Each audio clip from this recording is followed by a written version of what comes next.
আসসালামু আলাইকুম। NTRC help ডেস্কের পক্ষ থেকে আপনাদেরকে স্বাগতম জানাচ্ছি।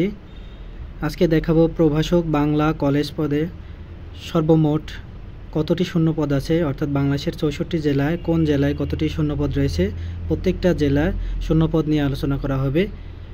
প্রথমেই চলে আসি ঢাকা বিভাগের।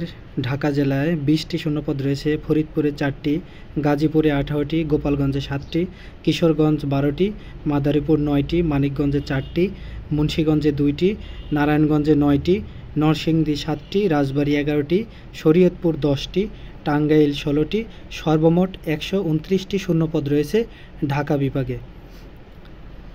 এরপরে আসি চট্টগ্রাম বিভাগ। চট্টগ্রাম জেলায় আছে 41টি, কুমিল্লায় 32টি, কক্সবাজার 4টি, ফেনী 9টি, রাঙামাটি 1টি, বান্দরবান 2টি, খাগড়াছড়ি 1টি, লক্ষ্মীপুর 9টি, চাঁদপুর 28টি, ব্রাহ্মণবাড়িয়া 4টি, নোয়াখালী 17টি, সর্বমোট 148টি শূন্যপদ রয়েছে এই চট্টগ্রাম বিভাগে। এরপর আসি খুলনা বিভাগে।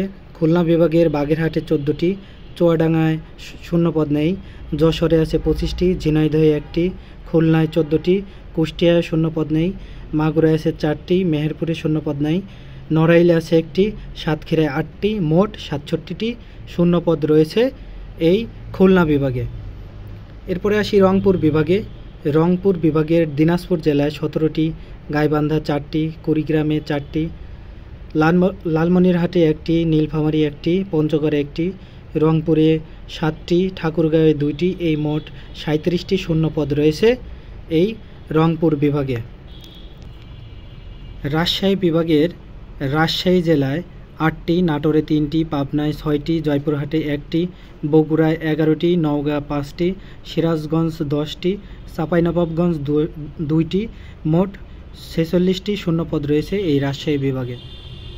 এরপরে আসি বরিশাল বিভাগে। বরিশাল বিভাগের বরিশাল জেলায় 5টি, পটুয়াখালীতে 14টি, পিরোজপুরে 17টি, ঝালকাঠিতে 8টি, ভোলায় 7টি, বরগুনায় 5টি, মোট 35টি শূন্যপদ রয়েছে এই বরিশাল বিভাগে।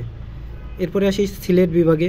সিলেট বিভাগের সিলেট জেলায় 16টি, হবিগঞ্জ 2টি, মৌলভীবাজার 13টি, সুনামগঞ্জে 4টি, মোট 35টি শূন্যপদ রয়েছে এই সিলেট বিভাগে। ময়মনসিংহ বিভাগের ময়মনসিংহ জেলায় 24টি, জামালপুরে 18টি, নেত্রকোনা 9টি এবং শেরপুরে 6টি, মোট 57টি শূন্যপদ রয়েছে।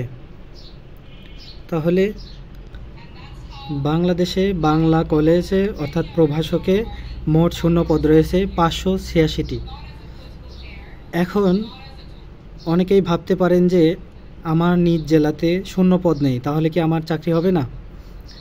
এ সম্পর্কে বলতে চাচ্ছি যে এনটিআরসি এর মাধ্যমে আপনি বাংলাদেশের যে কোনো জেলায়, যে কোনো উপজেলায়, যে কোনো প্রতিষ্ঠানে আপনি প্রতিষ্ঠান চয়েস দিতে পারবেন।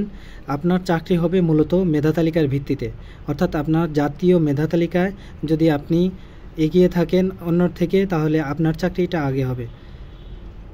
তো এই বিষয়ে যদি আর কোনো আপনাদের জানার কিছু থাকে তাহলে অবশ্যই কমেন্ট বক্সে কমেন্ট করে জানাবেন। ধন্যবাদ।